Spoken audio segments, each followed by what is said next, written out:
এখন বর্তমানে series series তোমার একটা ব্লগের নিচে আসলাম বন্ধু আর আমি, ক্যামেরাম্যান পিছে আমার নেহাত ফ্রেন্ড আছে।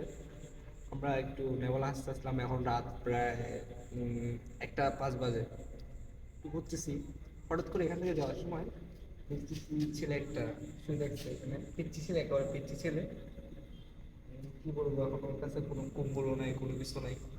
এভাবে ঘুমে দেখছি, ঠান্ডা ঠান্ডা পড়তেছে, হালকা ঠান্ডা পড়তেছে। আমি দেখেন আমি একটা ঘর থেকে একটা কাপড় রেখে দিচ্ছি বেশি। দেখা তো একটু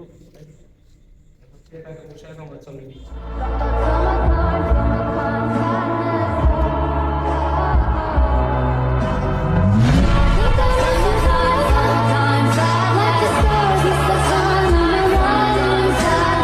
একটা পিচ্ছি বাচ্চা কাছে কাছে আসে, পাশে খুব পিচ্ছি বাচ্চা একটু লাইট অন করো, প্লাস লাইট অন করো।